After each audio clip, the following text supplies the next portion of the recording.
Halo, perkenalkan nama saya Noviana Sucianti dengan NIM akhir 174. Di sini saya akan mempresentasikan tugas fitokimia terpenoid. Di sini judulnya adalah kajian literatur teknik isolasi dan identifikasi senyawa terpenoid dari bunga manggis serta aktivitas farmakologinya. Oke, selanjutnya ini ada latar belakang di mana mengapa memilih terpenoid dari bunga manggis. Yang pertama ada keterbatasan riset. Penelitian tanaman manggis itu komersial, umumnya berfokus pada senyawa santon di kulit buahnya atau di perikapnya. Kemudian ada keunikan organ bunga, di mana itu memiliki sifat reproduksi unik yang memicu biosintesis minyak atsiri dan resin yang kaya akan terpenoid. Ketiga, ada urgensi fitokimia, yaitu terpenoid bunga manggis memiliki potensi kemotaksonomi dan bioaktivitas farmakologi tinggi yang belum dimanfaatkan secara optimal. Ada juga di sini rumusan masalah dan tujuan. Rumusan masalahnya yang pertama, bagaimana karakteristik taksonomi dan morfologi bunga manggis. Yang kedua, apa saja aktivitas farmakologi senyawa terpenoid dari bunga manggis. Yang ketiga, bagaimana tahapan ekstraksi, isolasi dan analisis instrumen senyawa tersebut. Kemudian ada tujuan kajiannya juga, di mana yang pertama memahami karakteristik botani dan potensi farmakologi bunga manggis.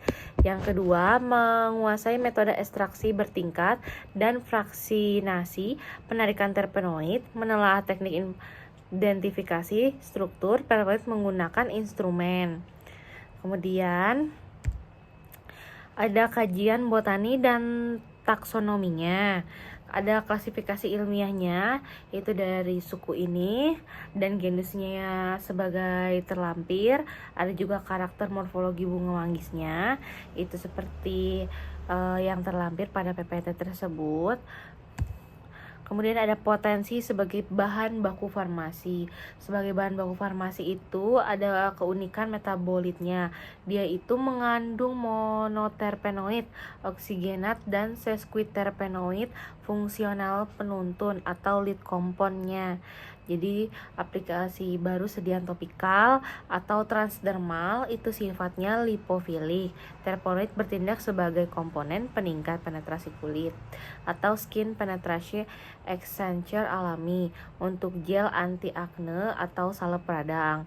Kemudian ada aromaterapi dan inhalasinya, itu komponen monoterpen volatil dapat di-develop sebagai sediaan inhalasi farmasetik atau efek ansiolitiknya.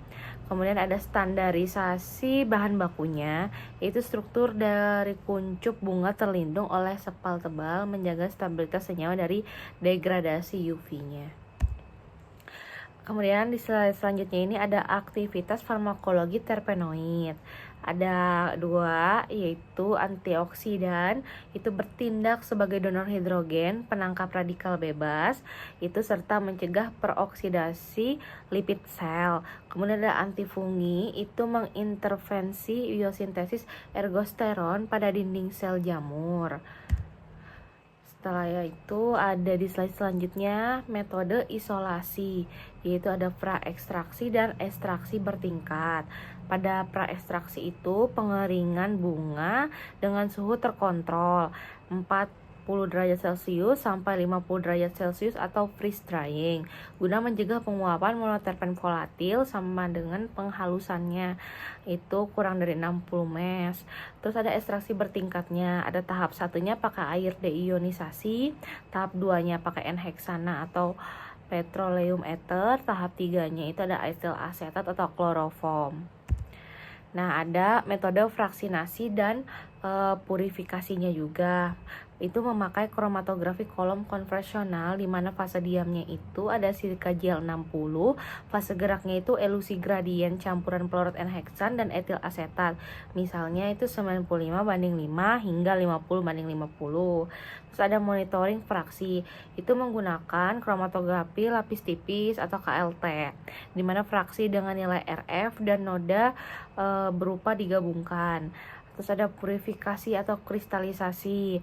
Rekristalisasi fraksi kayak triterpenoid menggunakan metanol atau aseton hangat lalu didinginkan 4 derajat Celcius. Terbentuklah kristal murni dari terpenoidnya. Setelah itu ada identifikasi dan analisis instrumen.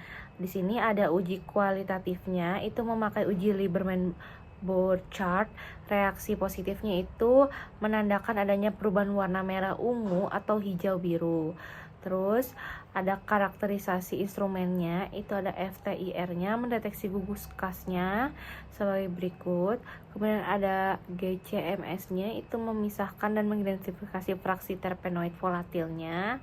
Kemudian ada HPLC-nya atau NMR-nya, itu menentukan tingkat kemurnian senyawanya. Nah, kesimpulannya itu adalah bunga manggis itu memiliki karakteristik botanis spesifik, seksi Grarcinia, dan kaya akan kandungan terpenoid berpotensi farmasetik. Nah, ekstraksi bertingkat berbasis polaritas polar itu terbukti efektif memisahkan terpenoid dari pengotornya, didukung validasi struktur melewati instrumen FTIR, GCMS, dan NMR. Baik, sekian dari hasil presentasi saya. Terima kasih.